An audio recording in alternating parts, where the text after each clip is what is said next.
నరేంద్ర గారిని మనం ఎందుకు గెలిపించుకోవాలి? ఒకటే ఒకటి, ఆయన పిలిస్తే పలుకుతాడు, రెండు అందుబాటులో ఉంటాడు. అందుకు నరేంద్ర గారిని మనం గెలిపించుకోవాలి.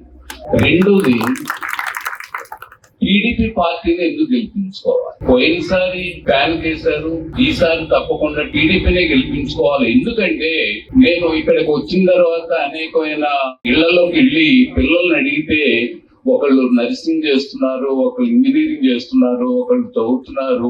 రేపు వీళ్ళందరికీ భవిష్యత్తు బాగుండాలి, వీళ్ళందరికీ బంగారు బాటు పడాలి. వాళ్ళు కనుక బాగా సక్సెస్ఫుల్ అయితే ఆ ఫ్యామిలీ మొత్తం సక్సెస్ అవుతుంది. నేను ఒక 20 సంవత్సరాల క్రితం ఇక్కడికి వచ్చాను. ఆ రోజుకి ఈ రోజుకి ఈ గ్రామం చాలా డెవలప్ అయింది. నాకు చాలా సంతోషం వేసింది.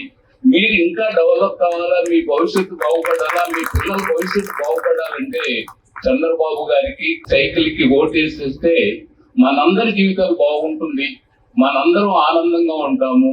కాబట్టి ఈసారి సైకిల్ గుర్తుకు ఓటేసి టీడీపీని మన నరేంద్ర గారిని గెలిపించాలని కోరుకుంటూ సెలవు తీసుకుంటున్నాను.